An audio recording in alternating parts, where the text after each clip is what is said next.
ప్రజలు ఎలా ఉండాలి, అక్కడ ఉండేటువంటి ట్రెజరీ ఎప్పుడు కూడా ఫుల్లుగా ఉండాలి. మళ్ళీ దానితో పాటు సైన్యము అనేటువంటిది,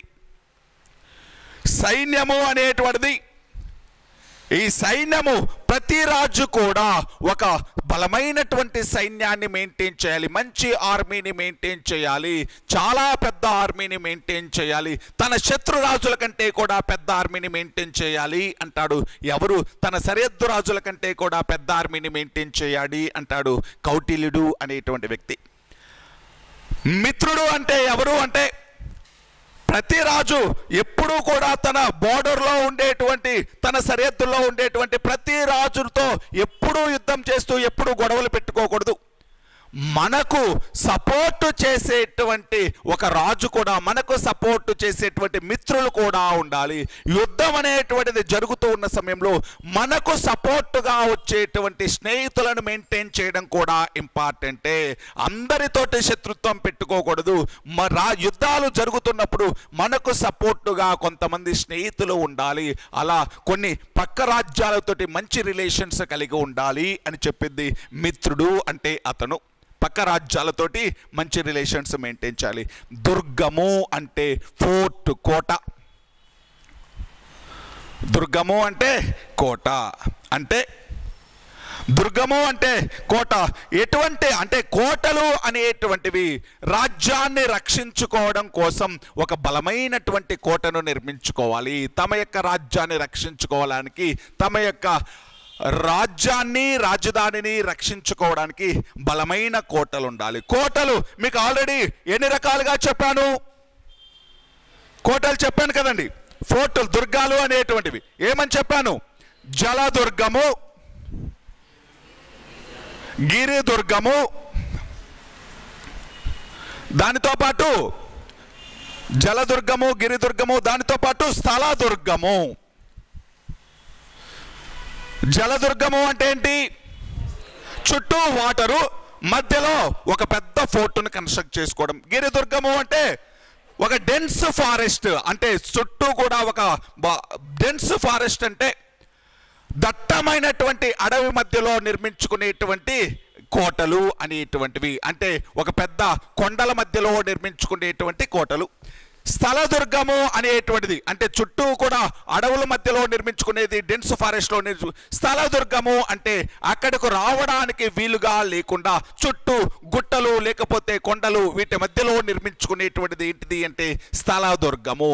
అంటే అడవుల్లో నిర్మించుకునేదేమో గిరిదుర్గము, నీటి మధ్యలో నిర్మించుకునేదేమో జలదుర్గము, చుట్టూ కొండలు గుట్టల మధ్యలో నిర్మించుకునేదేమో స్థలదుర్గము. ఈ దుర్గం ప్రధానమైనటువంటిది. శత్రురాజులు అంత ఈజీగా చేరుకోకుండా ఉండగలిగేలా ఉండాలి వీళ్ళ కోటలు. ఇలా ఒక రాజ్యము ఎక్కువ రోజులు మెయింటైన్ చేయాలి అంటే సప్తాంగాలు ప్రధానమైనటువంటివి అని ఎవరు చెప్పారు? కౌటిల్యుడి యొక్క అర్థశాస్త్రము. సప్తాంగాలు అంటే ఎవరెవరు? స్వామి, లేకపోతే మీరు స్వామి అని చెప్పకపోయినా రాజు, మంత్రి, జనపదము అంటే ప్రజలు, జనపదము అంటే ఆ రాజ్యంలోని ప్రజలు, కోశము అంటే ఆ రాజ్యం యొక్క ట్రెజరీ, సైన్యము అంటే సైన్యము, దాని తర్వాత మిత్రుడు, దాని తర్వాత దుర్గము, దాని తర్వాత దుర్గము. వీటిని ఏమని పిలుస్తాం? సప్తాంగాలు. సప్తాంగాలు అనేటువంటివి ప్రధానమైనటువంటివి. ప్రతి రాజ్యము ఎక్కువ రోజులు సస్టైన్ అవ్వాలి అంటే. మరి ఈ రాజ్యము అనేటువంటి దాన్ని మౌర్యుల కాలంలో ఎలా డివైడ్ చేశారు? రాష్ట్రాలుగా డివైడ్ చేశారు. రాజ్యం యొక్క పరిపాలన చూసాం కదా. ఎలా పరిపాలించారు? రాజ్యానికి హెడ్ ఎవరు? రాజు. రాజుకు పరిపాలనలో అడ్వైజులు ఇస్తూ ఎంతమంది తీర్థులు ఉన్నారు? 18 మంది. మళ్ళీ ఈ పరిపాలన కోసం ఎంతమంది అధ్యక్షులు ఉన్నారు? ఎన్ని శాఖలు ఉన్నాయి? 34. 34 శాఖలకి ఒక్కొక్క అధ్యక్షుడు ఉంటున్నాడు. 34 మంది అధ్యక్షులు అనేటువంటి వాళ్ళతోటి పరిపాలన అనేటువంటిది నిర్వహిస్తున్నాడు. ఈ ఇన్ఫర్మేషన్ అంతా కూడా ఎక్కడుంది? కౌటిల్యుడి యొక్క అర్థశాస్త్రం. మరి రాజ్యం తర్వాత నెక్స్ట్ డివిజన్ ఏంటి? రాష్ట్రము. మరి మౌర్యుల కాలంలో ఎన్ని రాష్ట్రాలు ఉండేటివి? మీకు ఇంతకుముందే చెప్పా, 4 రాష్ట్రాలు ఉండేటివి. మౌర్యుల కాలంలో ఎన్ని రాష్ట్రాలు ఉండేటివి? 4 రాష్ట్రాలు. ఏంటివి అవి? తూర్పు పదము, లేకపోతే దీనిని ఏమన్నాం? ప్రాచ్య పదము. నెక్స్ట్ పశ్చిమ పదము. దీనిని ఏమంటాం? అవంతి పదము లేకపోతే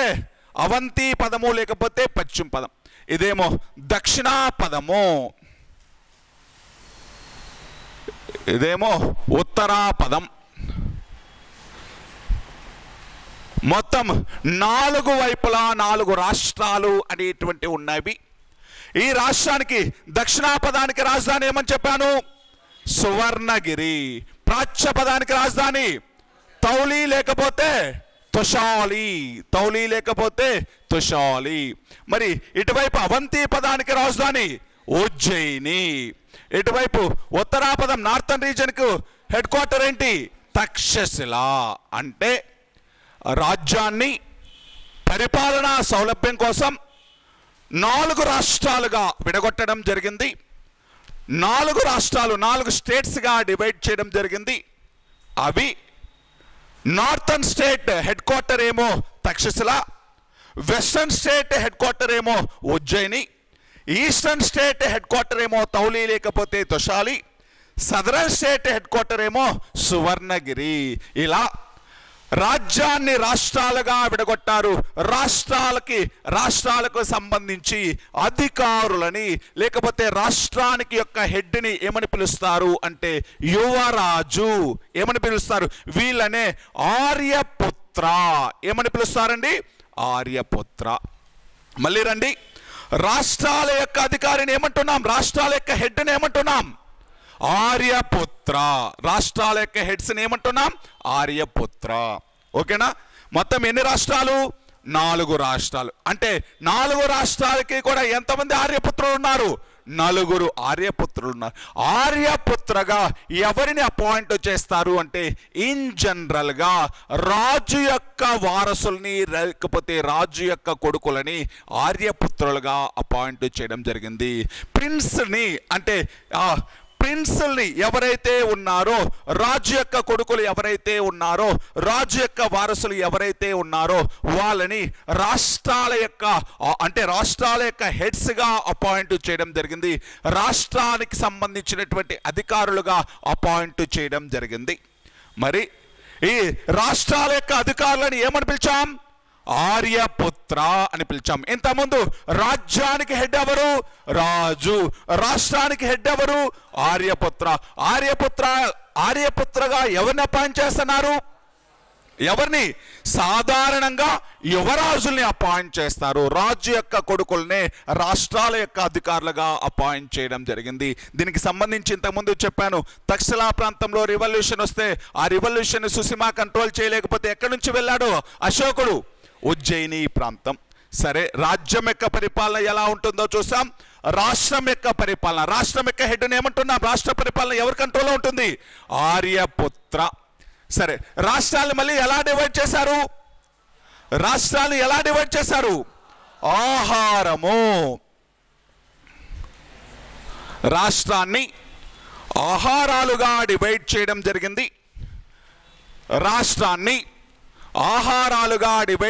జరిగింది. ఆహారానికి 2 అధికారులు ఉంటున్నారు. ఆహారానికి ఆఫీసర్స్ ఎవరుంటున్నారు అంటే 2 ఉంటున్నారు.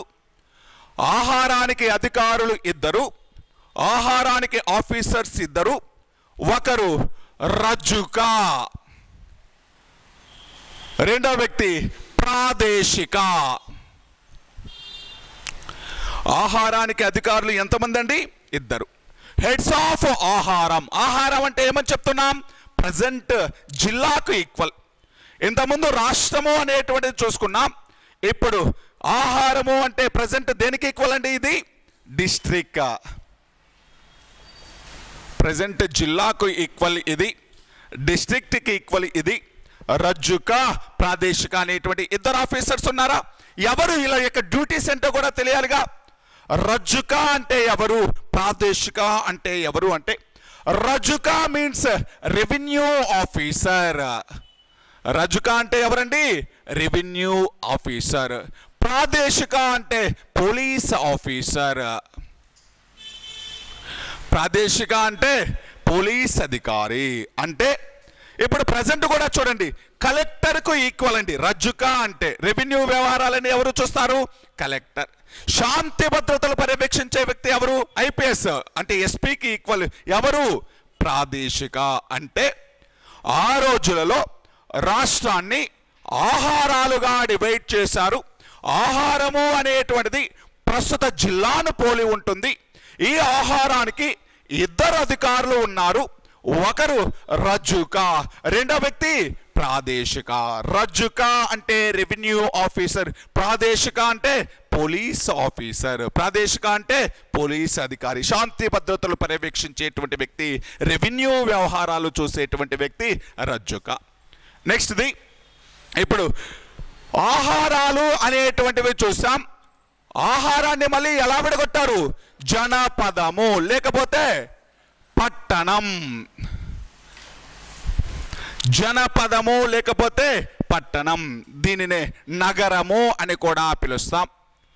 జనపదము, పట్టణం లేకపోతే నగరము. ఈ జనపదము లేకపోతే పట్టణం లేకపోతే నగరం యొక్క దీని అడ్మినిస్ట్రేషన్ చూసేటువంటి వాళ్ళని నాగరిక అని పిలవడం జరిగింది. హెడ్ ఆఫ్ నగర లేకపోతే head of city, head of జనపదాన్ని ఏమని పిలుస్తారు అంటే నాగరికుడు లేకపోతే నాగరిక అని పిలవడం జరిగింది. ఈ జనపదానికి హెడ్ని ఏమని పిలిచాం? నాగరిక. జనపదానికి హెడ్ని నాగరిక. ఈ నాగరిక అనేటువంటి వ్యక్తికి ఇద్దరు అధికారులు పరిపాలనలో సహాయం చేస్తూ ఉంటారు. ఒకరు గోప, రెండో వ్యక్తి స్థానిక. ఈ నాగరిక అనేటువంటి వ్యక్తికి ఇద్దరు పరిపాలనలో అడ్మినిస్ట్రేషన్లో సహాయం చేస్తున్నారు. వాళ్ళు ఎవరు అంటే గోప, స్థానిక అనేటువంటి వ్యక్తి. అంటే నగరం యొక్క అడ్మినిస్ట్రేషన్ని, సిటీ యొక్క అడ్మినిస్ట్రేషన్ని నాగరికుడు అనేటువంటి వ్యక్తి ఎవరి సహాయంతో చూస్తున్నాడు? గోప మరియు స్థానిక. గోప మరియు స్థానిక అనేటువంటి ఇద్దరి యొక్క సలహాయంతో, ఇద్దరి యొక్క కోఆపరేషన్ తోటి ఎవరు చూస్తున్నారు అంటే నాగరికుడు. అంటే నాగరికుడి కంటే కూడా సబార్డినేట్స్ అయినా వీళ్ళిద్దరు. నాగరికుడి కంటే కింద అధికారులు గోప మరియు స్థానిక. మరి నాగరికుడు అనేటువంటి వ్యక్తి పట్టణ పరిపాలన చూస్తున్నాడు. ఇప్పుడు భారతదేశంలో గ్రామీణ పరిపాలనకు ఆద్యుల్లాగా ఎవరిని చెప్తాం? చోళులు. అంతేనా? లోకల్ గవర్నెన్స్కి ఆరిజినేటర్స్ ఎవరిగా చెప్తాం? చోళులు అనేటువంటి వాళ్ళు.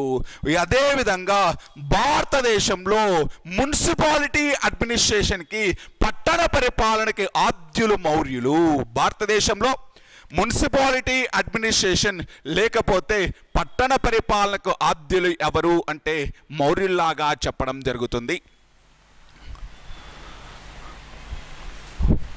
పట్టణ పరిపాలన అని అంటే ఫాదర్ ఆఫ్, ఇప్పుడు ఎలాగైతే మనుషుల్ని ఫాదర్ ఆఫ్ లోకల్ గవర్నెన్స్ అని లార్డ్ రిప్పన్ చెప్తామో, అలాగే మున్సిపాలిటీ అడ్మినిస్ట్రేషన్ అనేటువంటిది ఏ రాజుల కాలంలో, ఏ రాజ్యం కాలంలో ఒక సిస్టమేటిక్గా ఉండేది, ఒక క్రమానుగతంగా ఉండేది అంటే మౌర్యుల కాలంలో ఉండేది. అంటే ఇప్పుడుండేటువంటి స్థానిక స్వపరిపాలన, గ్రామీణ పరిపాలనకు చోళులు అనేటువంటి వాళ్ళు ఆరిజినేటర్స్ అయితే, మున్సిపాలిటీ అడ్మినిస్ట్రేషన్కి ఆరిజినేటర్స్ ఎవరు అంటే మౌర్యన్స్ అనేటువంటి వాళ్ళు. మౌర్యుల యొక్క పట్టణ పరిపాలన గురించి మనకు ఇన్ఫర్మేషన్ ఇచ్చేటువంటి బుక్ మెగస్తనీస్ రాసినటువంటి ఇండికా అనేటువంటి బుక్. మౌర్యన్స్ యొక్క మున్సిపాలిటీ అడ్మినిస్ట్రేషన్ గురించి, మౌర్యుల యొక్క పట్టణ పరిపాలన గురించి ఎవరు ఇన్ఫర్మేషన్ ఇస్తున్నారు అంటే ఇండికా అనేటువంటి బుక్. ఏమంటుంది ఇండికా అనేటువంటి బుక్ అంటే పాటలీపుత్రం అనేటువంటి సిటీని, పాటలీపుత్రం అనేటువంటి పట్టణాన్ని మొత్తము 6 బాడీస్ అనేటువంటివి, పాటలీపుత్రము అనేటువంటివి మొత్తము 6 బాడీస్ లేకపోతే 6 కమిటీస్ అనేటువంటివి, 6 కమిటీస్ అనేటువంటివి ఈ పాటలీపుత్రం యొక్క అడ్మినిస్ట్రేషన్ మెయింటైన్ చేస్తున్నాయి. ఒక్కొక్క కమిటీలో ఎంతమంది సభ్యులు ఉన్నారు అంటే 5 మెంబర్స్ సభ్యులుగా ఉన్నారు. అంటే పాటలీపుత్రం యొక్క అడ్మినిస్ట్రేషన్ని టోటల్ ఎంతమంది మెయింటైన్ చేస్తున్నారు అంటే 30 మంది సభ్యులు మెయింటైన్ చేస్తున్నారు. పాటలీపుత్రం యొక్క అడ్మినిస్ట్రేషన్ని మొత్తం 30 మంది సభ్యులు అంటే 30 మంది సభ్యులు 6 కమిటీలుగా విడిపోయి ఒక్కొక్క కమిటీలో 5 మంది సభ్యులతోటి పాటలీపుత్రం అనేటువంటి దాన్ని పరిపాలిస్తూ ఉన్నారు. అంటే ఆ రోజులలోనే ఒక సిస్టమాటిక్ అడ్మినిస్ట్రేషన్ ఉంది. ఎక్కడ అంటే పాటలీపుత్రం యొక్క పరిపాలనలో. అలా పాటలీపుత్రం అనేటువంటి దాన్ని ఒక సిస్టమాటిక్గా రూల్ చేశారు కాబట్టి, ఈ సిటీని రూల్ చేయడం కోసం ఒక సిస్టమ్ను ఫ్రేమ్ చేశారు కాబట్టి మౌర్యులని ఏమని పిలుస్తారు అంటే ఈ పట్టణ పరిపాలనకి మున్సిపాలిటీ అడ్మినిస్ట్రేషన్కి ఆద్యులలాగా చూడడం జరిగింది. ఇక్కడ పాటలీపుత్రం అనేటువంటి సిటీస్ని మొత్తం ఎన్ని కమిటీస్ అనేటువంటివి అడ్మినిస్ట్రేట్ చేస్తున్నాయి? 6 కమిటీలు అనేటువంటివి ఈ పాటలీపుత్రం యొక్క పరిపాలనని మొత్తం 6 కమిటీలు అనేటువంటివి చూస్తున్నాయి. ఈ 6 కమిటీలు అనేటువంటివి ఒక్కొక్క కమిటీ ఒక్కొక్క రకమైనటువంటి డ్యూటీ చేసేటువంటిది. ఒక్కొక్క కమిటీ ఒక్కొక్క రకమైనటువంటి డ్యూటీ చేసేది. ఒక కమిటీ ఏమో ఇండస్ట్రీస్కి సంబంధించి పరిశ్రమలకు సంబంధించినటువంటి వ్యవహారాలన్నీ ఒక కమిటీ చూసుకుంటే, ఇంకొక కమిటీ ఏమో అసలు ఆ దేశానికి ఫారినర్స్ ఎవరు వస్తున్నారు, విదేశస్తులు ఎవరు వస్తున్నారు, లేకపోతే ఇతర రాజ్యాల నుంచి ఎవరు వస్తున్నారు, అసలు వచ్చినటువంటి వాళ్ళు ఏం చేస్తున్నారు, ఇటువంటి ఇన్ఫర్మేషన్ అంతా కూడా గ్యాదర్ చేస్తుంది ఇంకొక కమిటీ. ఇంకొక కమిటీ ఏం చేస్తుంది అంటే అసలు ఈ రాజ్యంలో ఎంతమంది పుడుతున్నారు, ఎంతమంది చనిపోతున్నారు అంటే బర్త్ అండ్ డెత్ రిజిస్టర్లను మెయింటైన్ చేస్తుంటుంది ఇంకొక కమిటీ అనేటువంటిది. ఇంకొక కమిటీ అనేటువంటిది దేనికి సంబంధించింది అంటే ట్రేడింగ్కు సంబంధించినటువంటిది, వ్యాపారానికి సంబంధించినటువంటి కమిటీ ఇంకొక కమిటీ అనేటువంటిది ఉంటుంది. ఇంకొక కమిటీ దేనికి సంబంధించింది అంటే ట్యాక్స్ల కలెక్షన్కు సంబంధించినది, పన్నులకు సంబంధించినటువంటిది, పన్నులు వసూలు చేసేటువంటి కమిటీ అనేటువంటిది ఇంకొక దానికి సంబంధించింది. ఇంకొక కమిటీ అనేటువంటిది ఏం చేస్తుంది అంటే ఈ ట్రేడింగ్ అనేటువంటివి జరిగేటప్పుడు దానికి సంబంధించినటువంటి తూనికలు కొలతలు మెజర్మెంట్స్ అనేటువంటివి మోసాలు జరగకుండా చూస్తూ ఉంటుంది ఇంకొక కమిటీ. అంటే 6 కమిటీలకి 6 రకాలైనటువంటి డ్యూటీస్ ఉన్నాయి. ఇక్కడ చెప్పినటువంటి 6 కమిటీస్ ఉన్నాయి. ఒక్కొక్క కమిటీలో ఎంతమంది సభ్యులు ఉన్నారు? 5 మంది. ఈ 30 మంది సభ్యులు దేని యొక్క అడ్మినిస్ట్రేషన్ చూస్తున్నారు? పాటలీపుత్రం యొక్క అడ్మినిస్ట్రేషన్ చూస్తున్నారు. మొత్తం ఎన్ని కమిటీలుగా విడిపోయి? 6 కమిటీలుగా విడిపోయి ఒక్కొక్క కమిటీ ఒక్కొక్క రకమైనటువంటి పని చేసేది. పరిశ్రమలకు సంబంధించి అనుమతులు చేయడం, పరిశ్రమలు ఏ పరిశ్రమలు పెడుతున్నారు, ఏ ఖనిజాలు వస్తున్నాయో వాళ్ళ దగ్గర నుంచి ట్యాక్సులు కలెక్ట్ చేయడం అంతా కూడా ఒక కమిటీ చూస్తే, అసలు విదేశాల నుంచి పక్క రాజ్యాల నుంచి ఎవరు వస్తున్నారు, ఎవరు పోతున్నారు, అసలు వాళ్ళ యొక్క అంటే వాళ్ళు ఏం చేయడానికి వచ్చారు, ఎందుకు వచ్చారు, ఇదంతా కూడా ఒక కమిటీ చూస్తే, బర్త్ డెత్ రిజిస్టర్లు మెయింటైన్ చేసేటువంటి ఒక కమిటీ ఉంటే, ట్రేడింగ్ లేకపోతే వ్యాపారానికి సంబంధించింది, కామర్స్కి సంబంధించిన కమిటీ ఒకటి ఉంటే, దానితో పాటు ఈ మెజర్మెంట్స్కి సంబంధించినటువంటివి, వెయిట్స్కి సంబంధించినవి మోసాలు జరగకుండా చూడడం కోసం చూసేటువంటి కమిటీ ఒకటి ఉంటే, అదేవిధంగా ట్యాక్స్ కలెక్ట్ చేయడం కోసం ఒక కమిటీ, అంటే పన్నులు వసూలు చేయడం కోసం ఒక కమిటీ. అంటే ఈ కమిటీస్ అనేటువంటివి ఏం చేస్తున్నాయి? డ్యూటీస్ని షేర్ చేసుకుంటున్నాయి. ఒక్కొక్క కమిటీకి ఒక్కొక్క రకమైనటువంటి డ్యూటీని ఇవ్వడం జరిగింది.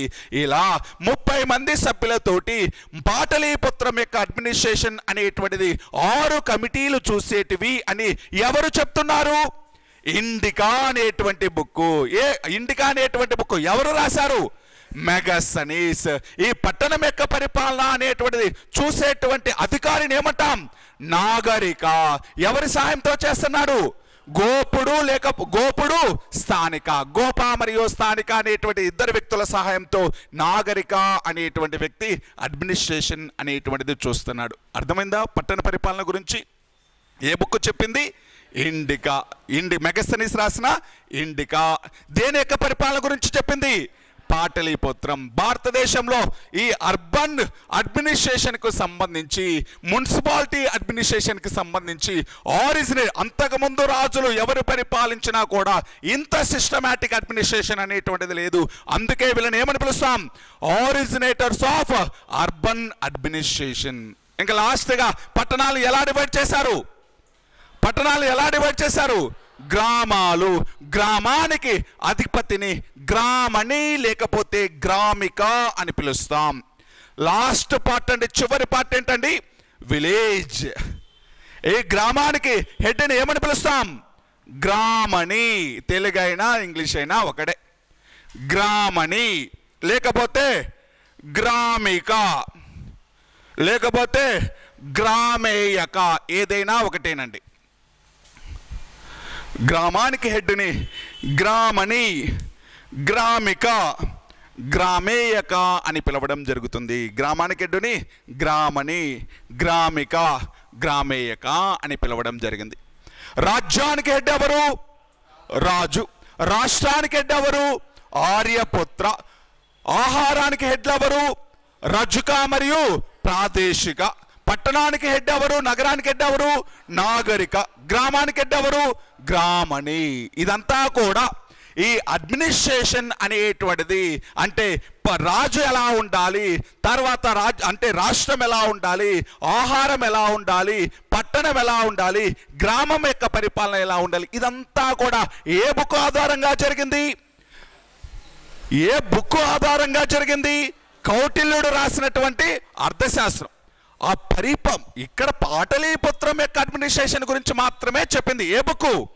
ఇండికా. ఆయన వచ్చినప్పుడు పాటలీపుత్రాన్ని ఇలా పరిపాలించే వాళ్ళు అని చెప్పాడు. ఎవరు? మెగస్తనీస్. ఏ బుక్లో? ఇండికా అనేటువంటి బుక్లో. దీనితో ఏమైపోయింది? సాధారణ పరిపాలన, జనరల్ అడ్మినిస్ట్రేషన్ అనేటువంటిది అయిపోయింది. నెక్స్ట్ సైడ్ హెడ్డింగ్ పెట్టుకుందాం. ఏంటిది?